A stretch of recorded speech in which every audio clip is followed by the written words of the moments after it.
Welcome to Ideas That Inspire, where uplifting stories spark hope, inspire change, and remind us that we all have the power to make a difference.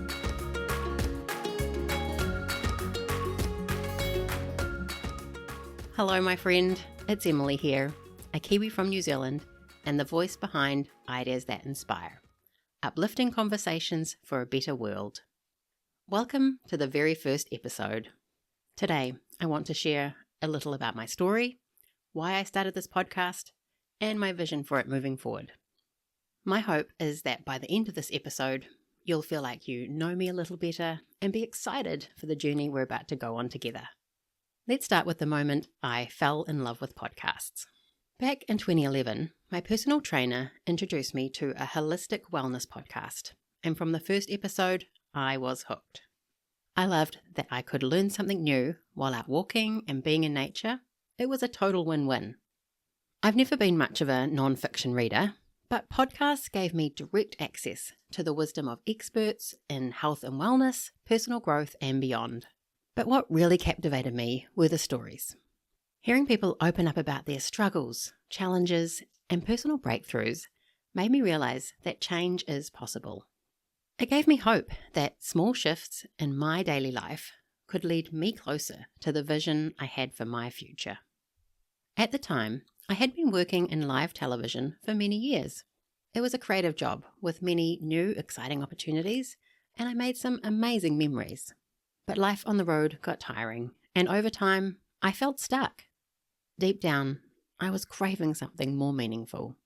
When a rocky period at work made it clear that it was time for a change, I took a leap of faith, put all my belongings into storage, moved across the country, and decided to focus on my health while figuring out my next steps. That time of self-discovery led me to study nutrition and become a clinical nutritionist. I launched my first business, Inside Out Nutrition, specializing in weight loss coaching for women, inspired by my own health journey. At the same time, my podcast listening evolved. I dove into personal development and entrepreneurship, learning from multi-passionate business owners who were creating lives of purpose and freedom. In 2017, I even traveled to San Diego for an entrepreneur mastermind, where I met some of my biggest inspirations at the time and connected with other budding entrepreneurs like myself with big dreams. That experience expanded my belief in what was possible. I saw firsthand that an online business could create time, location, and financial freedom. It became a new dream of mine. Like many entrepreneurs, I faced my fair share of challenges. Building an online business was taking longer than I expected. I loved working with my clients, but the marketing side felt overwhelming. I had created what I thought was my ideal setup, a part-time job at a holistic practice to provide financial security while growing my own business. But instead of thriving, I was burning out. The stress kept building until I actually started experiencing dizzy spells at work. After a long journey of medical checkups, a conversation with my massage therapist finally brought clarity. I wasn't just exhausted, I was dealing with anxiety. That realization was a turning point for me. Anxiety wasn't something I had really struggled with before, and suddenly it was affecting my daily life. It even led to a panic attack at work, which was terrifying. And it was around this time that my podcast listening had shifted again. I had started exploring spirituality and deepening my connection with my intuition. Looking back, even though it was a really difficult experience, I'm grateful for it. It gave me a deeper understanding of what others with anxiety go through. I still experience anxiety from time to time, but now I have tools and techniques to help me navigate it. Instead of resisting it, I do my best to get curious and explore what's beneath the surface. In many ways, I see it as a gift. It's my body telling me something has to change. So, when a new job opportunity came along, I took another leap. I accepted a health coaching job at a medical practice, what I thought was going to be my dream job. Doctors would refer patients to me, meaning I could focus on working with clients every day without the stress of marketing. At the same time, my own coaching business continued to grow, even though I had stopped promoting it. Funny how that happens. But before long, that familiar feeling crept in. On paper, I had everything I thought I wanted, yet something still felt off. That's when I realized I was happiest when I had the freedom to create, connect deeply, and follow my intuition. I felt a lot of judgment, mostly from myself, based on what I imagined others would think. But deep down, I knew I had to follow my intuition and trust that everything would work out. That meant making some tough decisions, like walking away from my health coaching career, packing my belongings into storage again, and moving to a beach town. It felt right to try something new. So I stepped into the world of retail and e-commerce, which unexpectedly rekindled my love for business. I loved connecting with customers and had the chance to apply everything I had learned about online business in a new way. And living by the beach, that turned out to be a dream I didn't even know I had. Sunset walks, salty air, and the sound of the ocean. It was a chapter of my life I will always be grateful for. During this time, I discovered human design, a self-discovery system that reveals how you're uniquely wired to navigate life. Learning that I'm a 2-4 mental projector felt like coming home to myself. For the first time, I felt truly seen and understood. I started my human design experiment in 2022, and every insight I've learned has deeply resonated with me. It's been incredibly validating to realize that the way I naturally operate isn't something to fix, it's something to embrace. Understanding my design explained why traditional paths never quite fit for me, and it gave me permission to live and work in a way that aligns with who I truly am. It's been so freeing and also challenging to practice leaning into rest, guiding others when invited, and prioritizing deep, meaningful conversations instead of feeling the pressure to hustle 24/7. The more I honor my design, the more I naturally attract the right people and opportunities into my life. I'm excited to see how human design might weave its way into this podcast, whether it's through my own journey, podcast guests, or any insights I gain along the way. In my spare time, I had started experimenting with different online business ideas. Each one taught me something valuable, even if it wasn't the one. Eventually, I felt called to try the digital nomad lifestyle, which led to a huge decision. I sold my car, decluttered my life, and learned everything I needed to know about living abroad. Letting go of my belongings was surprisingly freeing. I had been holding onto so many things, just in case I might need them one day.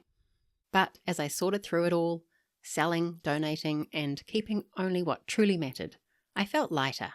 I was amazed at how quickly things sold, even items I never thought anyone would want. It was a great reminder that one person's junk is another person's treasure. Knowing that things I once cherished were going to new homes to be loved and used again, rather than sitting forgotten in storage, made the whole process even more rewarding. If you've got boxes stashed in the cupboards, under the bed, or in the garage, I highly recommend picking just one and sorting through it.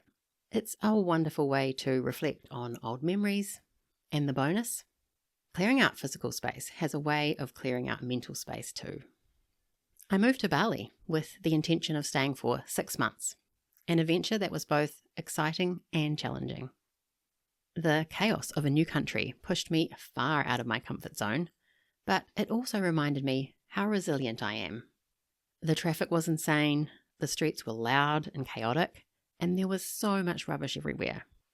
Wherever I went, locals were calling out, offering taxis, massages, or inviting me into their shops. It was a lot to take in, especially being there alone, not knowing anyone, and having to figure everything out on my own. Looking back, it was an invaluable lesson. Even though living long-term in Asia wasn't my goal, I realized that traveling anywhere in the world would come with similar challenges. Living out of a suitcase, navigating unfamiliar places, and facing the reality that if something went wrong, I didn't have a support system nearby. It didn't take long for me to see that maybe the solo digital nomad lifestyle wasn't for me. Of course, I made the most of my time there. I traveled around to experience different parts of Bali, enjoying the different landscapes and beaches. The food was incredible. The massages were cheap, yet luxurious. And I met some lovely people, both locals and from all over the world. I attended some amazing spiritual events like sound healing, cacao ceremonies, and connection circles.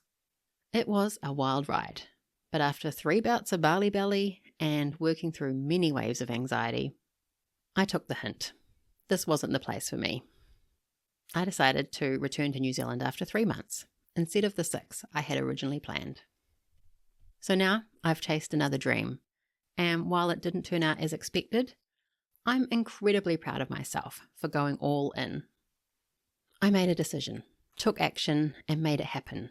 Because you never really know if something is right for you until you try it. If I hadn't gone, I'd still be wondering, what if? But now I know. It wasn't the right fit for me, at least not at this stage of my life. And now that's one more dream checked off the bucket list. Beyond that, my time in Bali gave me space to reconnect with myself, remember what I'm capable of, and find answers to some of the questions that had been weighing on me. I came home with a greater sense of peace, even though, once again, I had no idea what the future would hold. So now I'm ready for my next adventure, launching this podcast, Ideas That Inspire. In fact, the idea for this podcast actually evolved while I was in Bali from one of my earlier ideas. But let's back up a little. If you've ever been interested in holistic health, you'll know it's a never-ending rabbit hole. It starts with learning to nourish your body with real whole foods, which naturally leads to questioning where your food comes from, how it's grown, raised, or caught. That awareness expands into the impact of agriculture, farming, and fishing on the planet. And suddenly, sustainability becomes part of your everyday thinking. Reduce, reuse, and recycle isn't just a phrase anymore. It's a lifestyle. Alongside this shift, my appreciation for nature deepened. Walking outdoors while listening to podcasts became a favourite pastime, and the more I cared about the environment, the more I wanted to support sustainable practices. Then, in 2021, I woke up one morning with an idea to create a platform where creative entrepreneurs could showcase their talents within a supportive community that encouraged them to reach their goals. As a creative entrepreneur myself, I know how hard it is to get seen and heard in the early days. And I loved the idea of bringing together the skills I had gained over the many different chapters of my life to help others. As I explored this idea, I came across so many incredible people making a difference, uplifting others and supporting the planet. Then, during my time in Bali, I was deeply inspired by the people and businesses working to combat the plastic crisis in Indonesia. Learning about their innovative solutions sparked something in me, and that's when the vision for Ideas That Inspire was truly born. It evolved from my original idea into something bigger, something that combines my passion for creativity, sustainability, and meaningful conversations. And that brings you up to date with my story so far. Now, as a projector in human design, my signature theme is success. When I feel truly successful, it's a sign that I'm living in alignment, with a sense of fulfillment, ease, and flow. Looking back on the different chapters of my life, I can see a pattern. I achieved the goals I had set for myself at the time, but then I'd start feeling restless, like something was missing. That's why I've been reflecting a lot on what success really means. So many of us chase success, but how often do we actually take the time to define it for ourselves? And not just in a broad sense, but in the different areas of life that we truly value. Our health, relationships, careers, businesses, or even how we cultivate balance, abundance, and play. I believe that when we pause to explore what success looks like on our own terms, it stops feeling so elusive and starts to become something we can actually experience every day. Success isn't just about reaching the final destination. It's something we can experience along the way. For example, one of my core values is health, and I have a long-term vision for what optimal health looks like for me. I'm always learning and evolving in this area, but right now I feel really good about the habits I've built to support my well-being. That means I can feel successful today, even as I continue working towards my long-term goals. I think that's the key. We can celebrate where we are while staying excited and eager for where we're going. We can feel proud of the progress we've made without feeling like we have to wait until we arrive to feel successful. Success is in the daily actions, the small wins, and the momentum we build along the way.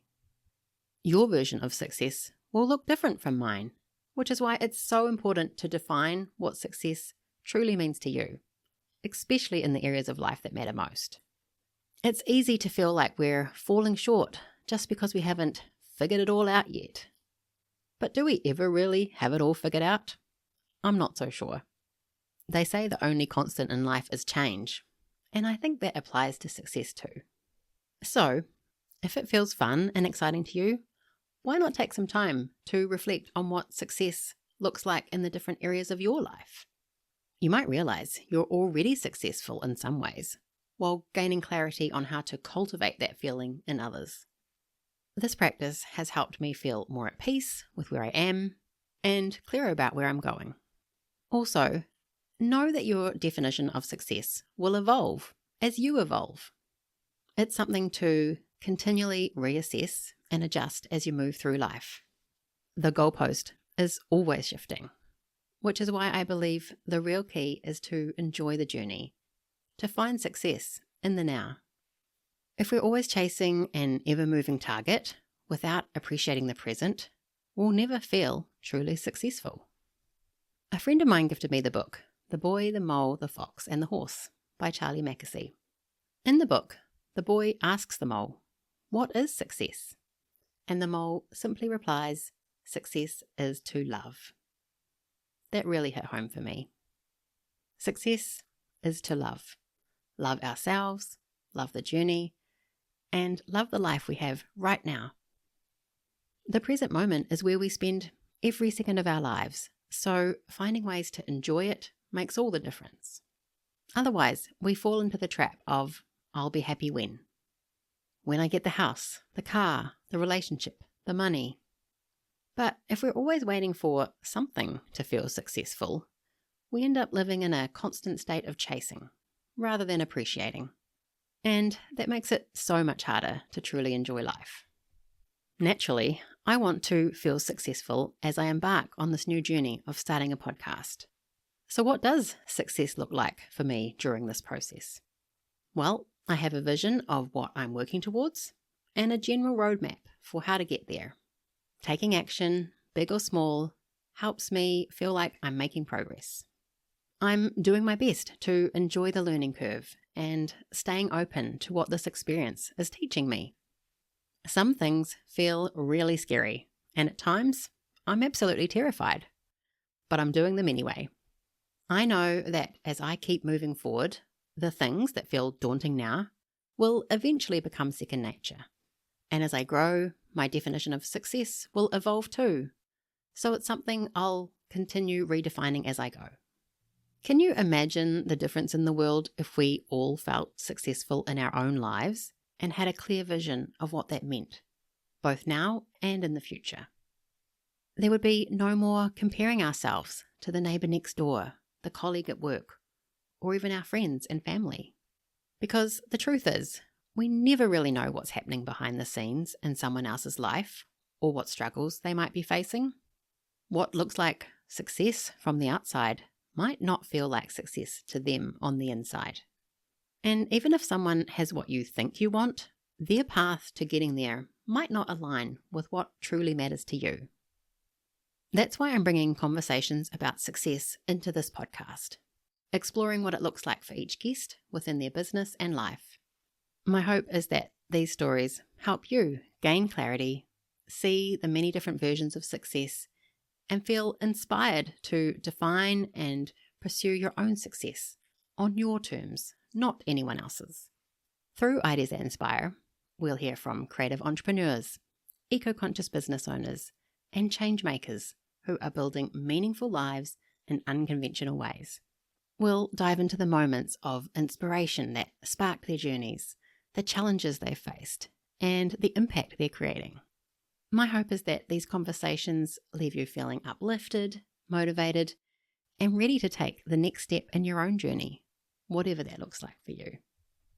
This podcast is born from everything I've learnt, the ups, the downs, the pivots, and the moments of deep self-discovery. My goal is to create a space where we can explore what's possible when we trust our intuition, follow our passions, and take courageous action. I can't wait to go on this adventure with you. Together, we'll build a community where we can connect, grow, and support each other, exploring ways to live mindfully and create a positive impact. Your thoughts and experiences matter, and I'd love to hear from you.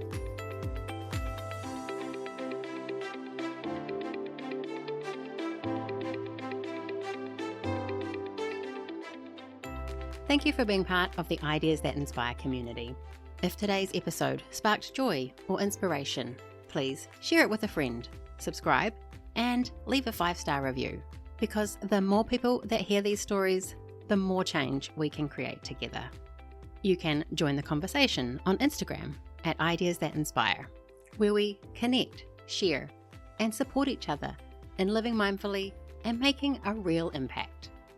You can also find us on YouTube, or visit ideasthatinspire.com to apply to share your story on the podcast, or book a clarity call to take the next step towards your own inspiring idea, goal, or dream. Let's light up the world together, one idea at a time.